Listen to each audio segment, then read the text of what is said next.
with the drive to take the organization to another level, the manager implements and executes that vision. We have another question. What are the most important value and ethics you demonstrate as a leader? Can you give me some example? In business, take Chinese business for example. Those days when my father used to deal with them and all that, the Chinese, they don't sign them. No need to sign. Check up saja. Okay, berapa, how, harga. They don't even shake hands, but they will make it happen. You know, that was the kind of values they had. In same thing in Japan. In fact, there is this richest man. Now he's the richest man in Asia. He was the richest man in Asia. Lost for a while, came back richest man, and one of the richest, the top 10 richest men in the world. His name is Lee Ka-shing. Until today, when he goes and gets a bank loan with HSBC Bank or whatever, he doesn't sign. He doesn't sign. He says, oh, okay, I need $150 million loan. He doesn't sign and say, I'll pay you back. He tells the officer, $150 million loan, when do you need me to pay this one? Okay, that's it. And the banks honor his word. So, really, it's not very difficult. You want your people to believe you, trust you, work with you and all that. You have the integrity. You say what you mean and mean what you say. You don't say this and do something else. People don't like you. Very simple. Don't be a politician now. They never mean what they say. Politician cannot go into business. You know? The next question. Based on your experience, in order to success, is it important to value followers? How do you value your followers? Okay, based on your experience, in order to have success, is it important to value followers? How do you value your followers?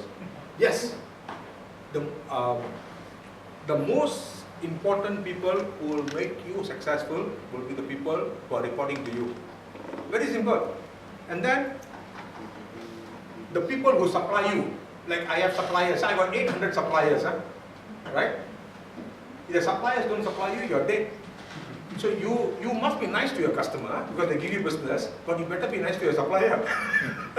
And if you say, you tell your supplier, I will pay you at this time, you pay.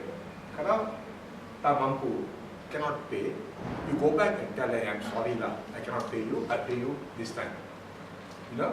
So how do you value your suppliers? You value them like gold. You have to. I have a general manager, Jerry. I think you know Jerry Morena. He was working with me for 22 years. Then he migrated with his family to Australia.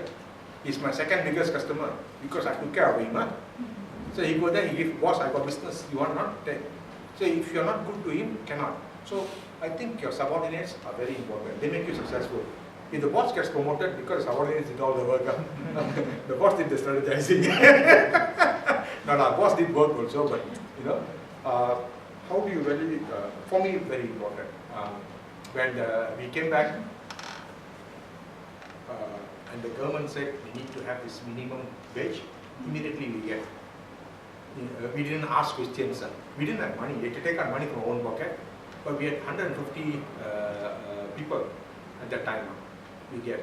Government said, retirement age at 60, give. Small company. Don't want to ask. There's so many companies complaining why we must pay people 900 ringgit. They say, what the hell? They also must eat. It's very expensive to live in Malaysia, you know. Do you know it's cheaper for me to go to supermarket in France than in Malaysia? Sakit hati lah. Okay, fish, prawns, crab, vegetable, all cheaper. You know, 2 kilo apple, 5 ringgit. It's €1. If you don't convert, 1 ringgit. But if you convert, you know, 2 kilo, how to carry 2 kilo? Because you make apple juice and all that. So we have to pay our people according to, you know, how they can survive. So that's how we value our supplier, our workers. You take care of them, they take care of you. Okay?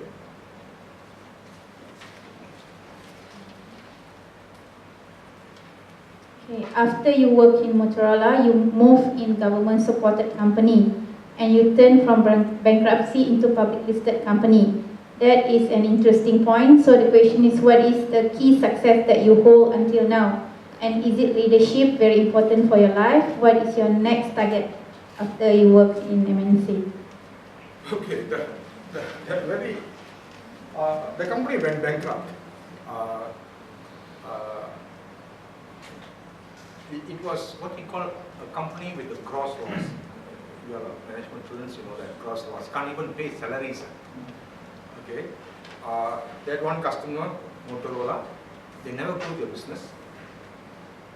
They thought the government supported, government aided, and they're part of a ruling party and all that, so they don't have to bring in business. They didn't put in the needed infrastructure. That if you are running a electronics business, you need to have a certain infrastructure, quality procedures, engineering procedures, the machines and all that. They thought business would just come. But the Americans, I remember, his name is Frank Ruby, he came and said, we are moving on. Luckily I knew Frank, big fellow, huge fellow from Texas. Okay. I used to bring him to my house and pull him, and one time it was raining very heavy. He came out of the house, Texas, mana ada hujan. Hujan pun renyai-renyai kan. Huh? So he took out everything, was in underwear in my garden. My mother said, what kind of friends have you got? He's enjoying the rain. So that kind of fellow. So they were pissed off. So you go into business, if you are in this business called electronics manufacturing, you need this infrastructure. If you are in a university, you need a certain infrastructure. Can you run a university shop water? You can't. Who will come? Okay. So that was the biggest mistake that they did. They thought that because the government and all that, they don't have to put in an infrastructure and they can move on.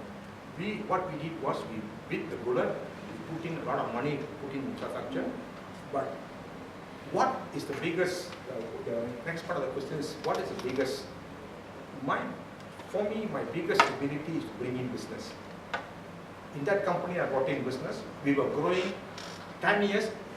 We were growing at 90% compounded annual growth per year for 10 years in a row.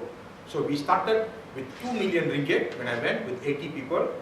We ended up with 300 million with 2,800 people. Okay, so every month we couldn't sit. The business keep coming because we keep bringing in business. So the same thing in Stride, I can see the same thing happening is we're bringing in business. And that's why I'm talking to you about networks,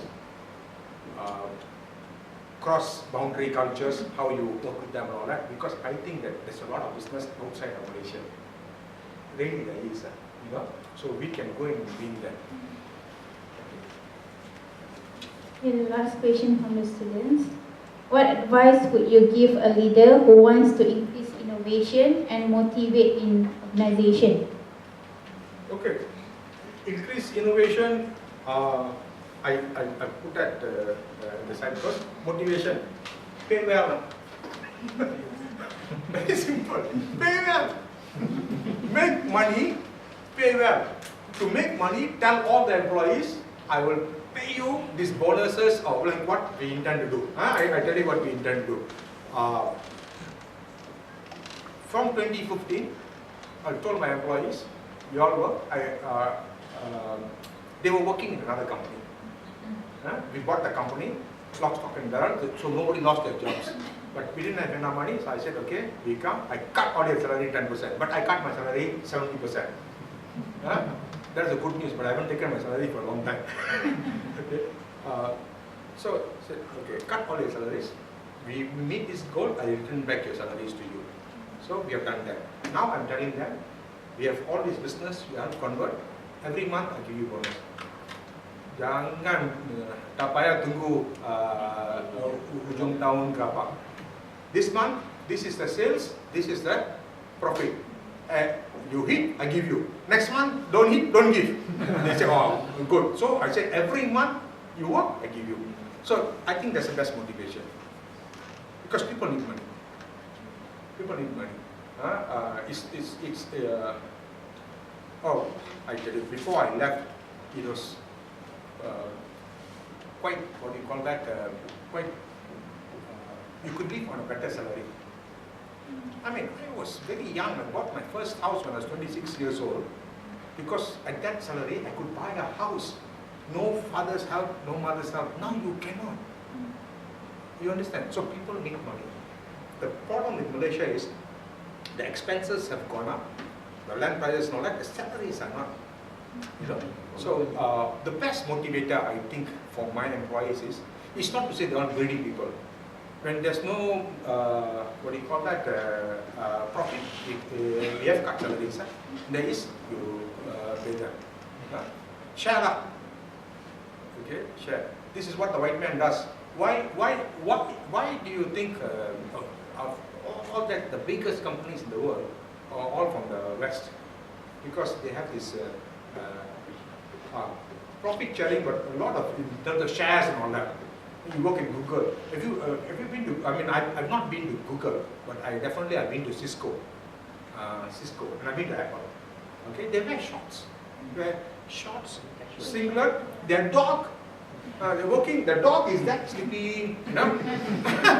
They bring dog all to work, you know. But Shafla is a millionaire, everybody is a millionaire, you know. So it's very interesting, you know. So we have to have that kind of concept. You know, we have to have that kind of concept. Not I take all the money, then you take it to the kind of. I think that's the best way to motivate. Okay. Right. So, do we have any other questions from the floor? Yeah.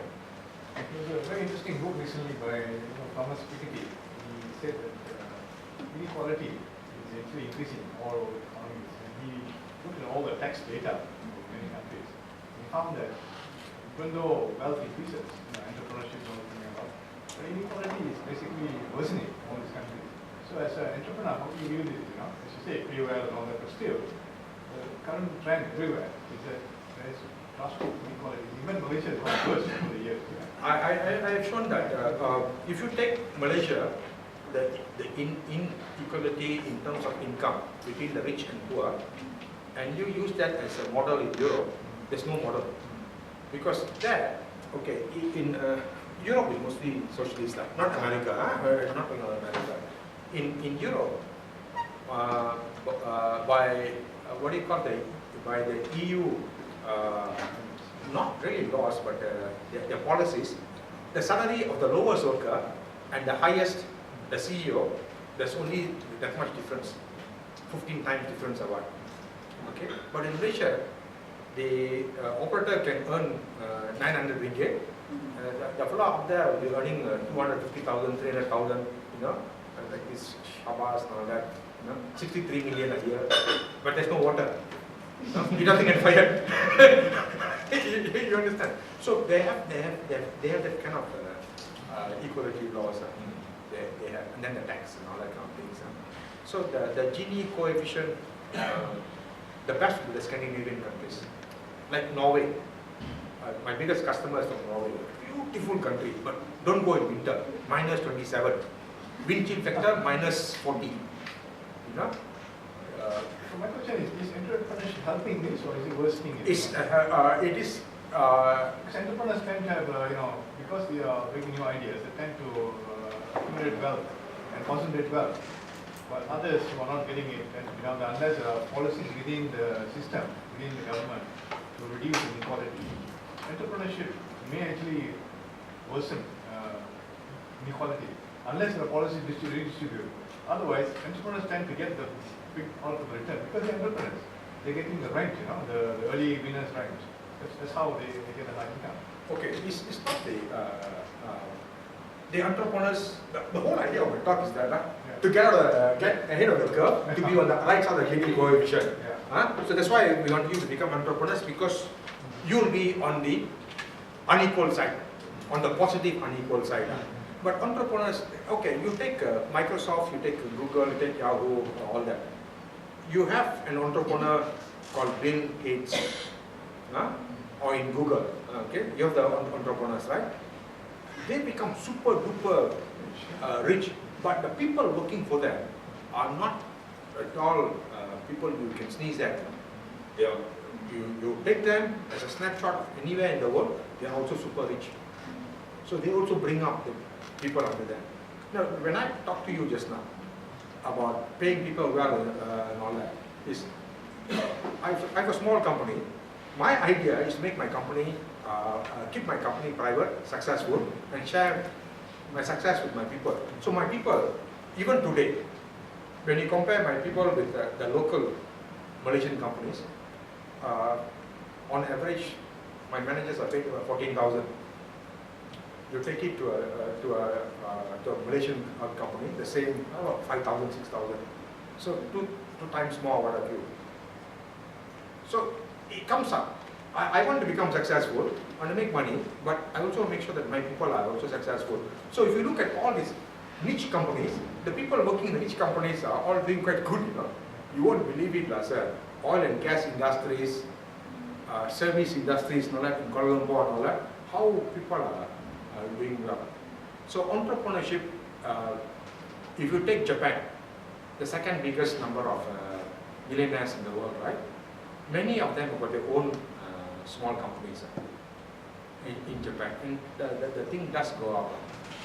It's good, I'm not saying entrepreneurship. I know. The world is suffering from this other problem, this other phenomenon. At least a certain surge in new ideas creates enormous wealth. But a lot of it is the paper wealth. The wealth is tend to be concentrated in a small group, and not like previously, tend to be more spread. So that's a problem. The world is struggling with that.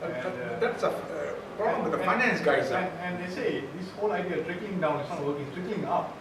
Income is trickling up, it's not trickling down. This is what they're talking about now in the modern world. It's very interesting. Take Malaysia for example. During my time, a house had one car. Yeah, we were all very equal. You know, yeah, we were all equal those days. Tapi in one kampung, maybe myself from kampung lah. If say 150 houses, 3 rumah ada kereta, itu pun satu kereta. Morris mainan. But now, every house got a car. Everybody can own. Everybody has come up. But those who are rich are really super rich. That one I agree. But nobody else is starving, you know.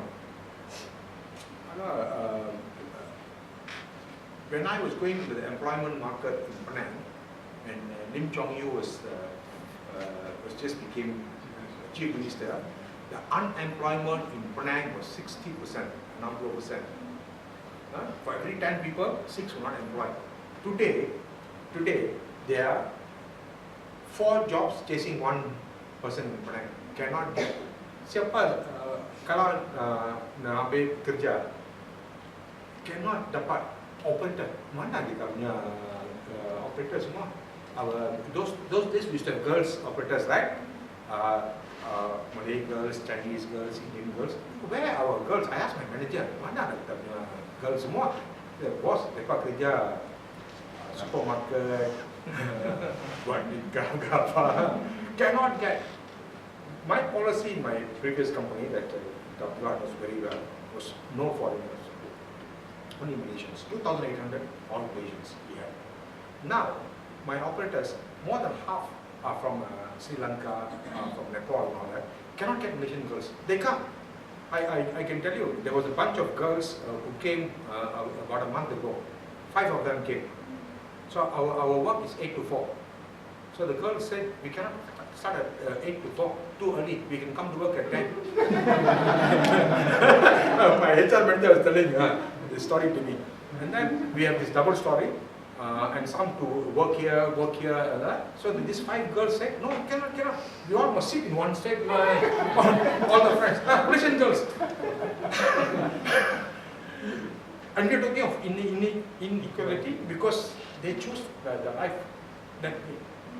But the foreigners, the girls from Sri Lanka, from Myanmar, the Myanmar girls, they get angry if kalau no overtime. Why got no overtime? They want to work. Those days, our Malaysians, overtime, like me lah. I was overtime king lah. Huh? Diwali all I don't care. Diwali, father and mother going for it. I'm in the factory working because, but now it's very, very difficult to answer your question. You have to, everybody has got to move up. But although the inequality is there, Malaysians by and large are not like our time suffering. Everybody has got a car and all that, then they go bankrupt, it's okay. Only 1,800 people. The inequality will always be there because people are finding opportunities and to make a lot of money now.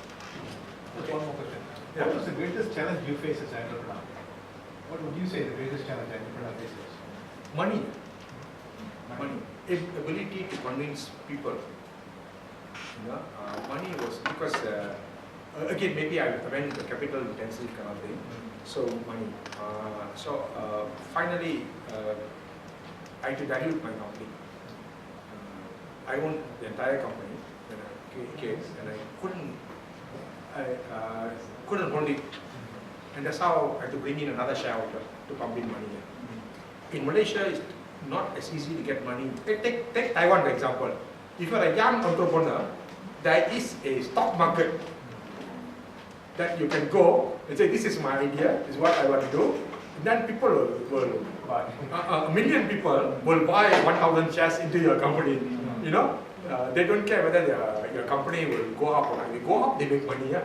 So you can get money from the, here you can't, you have to depend on yourself and on your family. In my case, almost all myself, and in some cases, maybe the banks. You won't believe it, the banks won't give me money because they say you're a new company. The law, and these are some of my best friends, my classmates know that. The law in Malaysia is a company must be 3 years old before they'll loan you money. And I am a company that from the first month I make profit, but I need money to grow. They say cannot. So where do you go? I think I can answer that. I was a former banker. Yes, sir. They have all over the world. There are many types of banks. There are this bank. Some people call it venture capital, but venture capitalist was very new.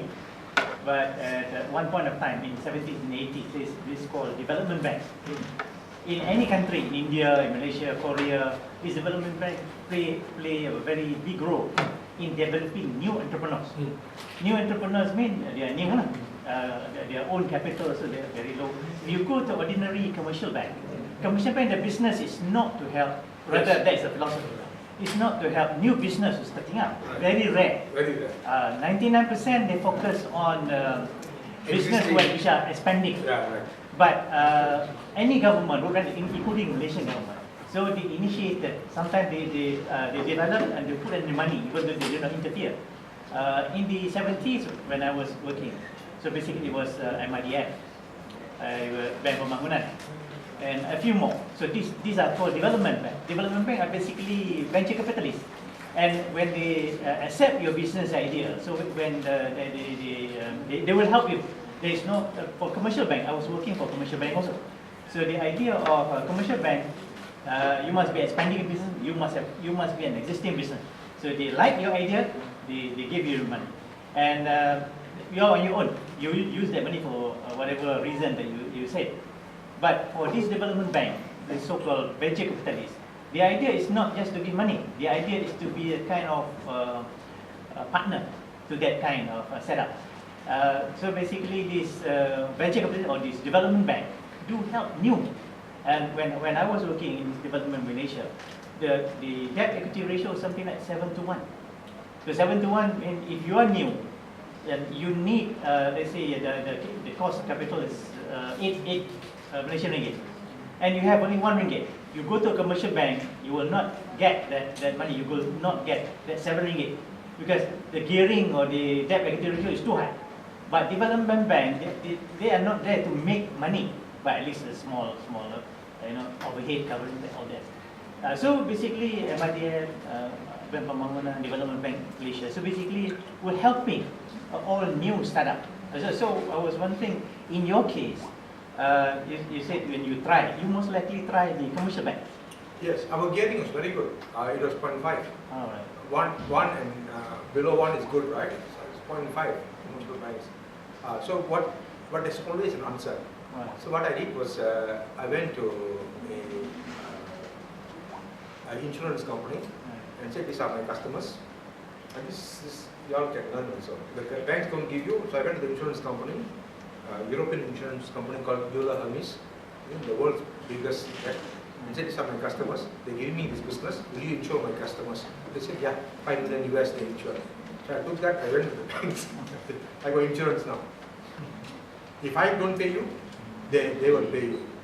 So the banks are now, I'm going to get money in end of June. But you are running contract manufacturing, right? Contract. So basically your payment is good. My customers don't default. I don't have to go and chase my customers. But the point is, the banks never get. So what we did was, we looked at so many options. We went to MIC, we went to everybody. Found that best is got an insurance company to insure our customers. We pay premium. We use that, go to the bank and say, now we insure, can you give me a loan? They say yes. HSBC is giving us something. Actually, the commercial banks give against the collateral, not against the idea. So frankly speaking, there is a venture capital. They will be, like example of Taiwan, they will be investing in the idea, not in the collateral. Yeah, so exactly. That's basically the problem, because these commercial banks are to make money, not to help you. But in our case, we did have collateral. Yeah. In other words, we had machines. Yeah. All the machines, Yeah. about 22 million ringgit worth of machines, was already fully paid for, and it was can be collateral. But the rule was 3 years. So they couldn't go against that rule. Anyway, can I ask you a question? Yeah, we can. It's a very interesting story, and you have this. I mean, the portrait is also very good. Now, my question is that these 161 employees, how did you get those 161 employees, and what was the kind of organization structure policy you decided for your organization? Well, basically, how to, because most of the entrepreneurs are starting as one. Problem is to get other people. So how do you? This is what, can you tell me? Well, the history was that I was working in France, Yeah. and in France we had 500 design engineers, and we needed to turn design into manufacturing. So we said that the best site to set up a manufacturing site was Penang. So in 2007, started up a site. So there was we bought up a company that's going bankrupt. We paid them, get them 6 million ringgit check and said, we take employees, machines, everything. We took over. And we were putting in business from France. So when I left France and came back here, we did a management buyout. Management buyout. Management buyout, bought up this company and took it to a level. So they already had the existing. Yes, I had that. I had that employees, working for me. Now, which kind of management do you have now? Is it a flat, or you have some functional reason? How do you, what are the kind of organization structure you have? That's me. Okay. And then I do marketing, what do you call sales and kind of things, Then under me is the general manager. Okay. Then the people who report to me is the general manager, my finance manager, and my business development manager. Okay. Then I have a operations manager in charge of manufacturing and an engineering director. Okay. 5. So most of these people would be under the engineering. Yes, we are a very heavy engineering company. Very heavy. Our engineering director, his name is Raman Mustafa. I think he's world class. So he's got a bunch of engineers. Yeah. They can convert anything the customers give to them.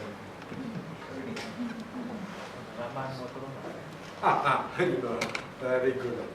Sir, now is world facing the dumping problem because of China, Taiwan, and recently South Korea. Even we can see in a smartphone. So how do you face these problems of dumping, especially for the LED bulb? Because China is leading the LED bulbs manufacturing. I think China, second followed by Taiwan. So how do you, as a Malaysian company, face this problem? I'm not OEM. I manufacture for people.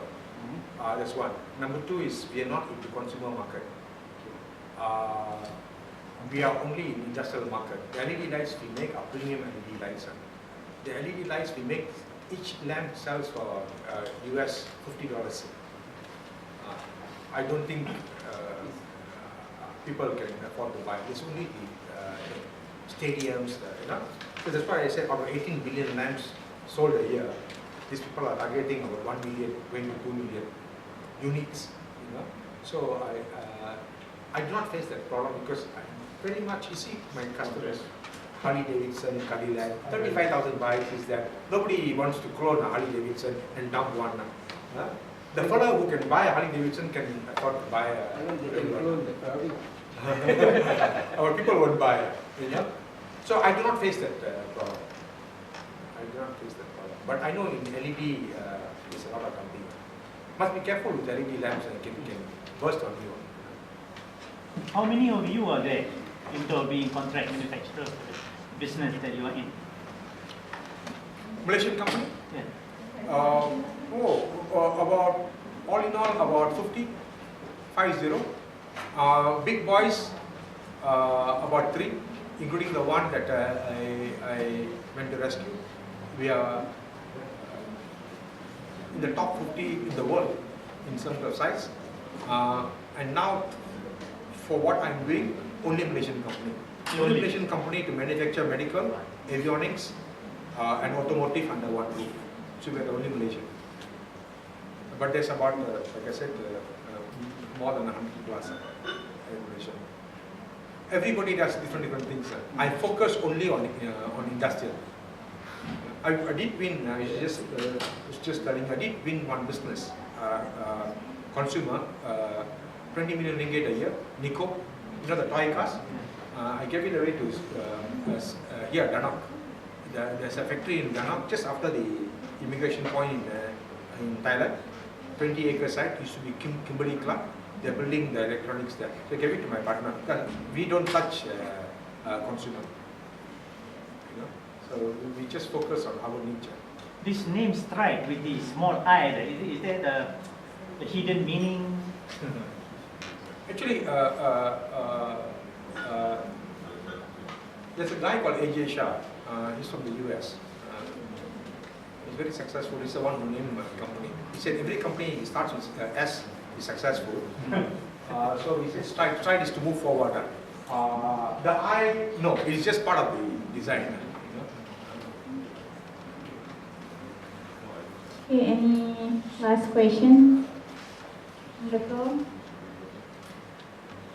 Alright, so today we've learned that entrepreneurs can start at any point in time of your life. There is no age or time barrier, like our speaker today. So the only thing is the will for you to succeed. So to end today's session, I would like to call Ms. Patmini on behalf of the Dean of OYAGSB School of Business to present a small token of appreciation from OYAGSB School of Business to Mr. Vidya.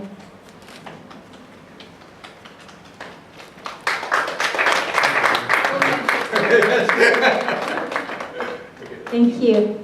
On behalf of the Secretariat, I would like to convey our deepest gratitude and thank you for all that present today, especially for Mr. Vijay for your time with us today. So hopefully we can arrange another session with you another time. Thank you, and thanks all of you.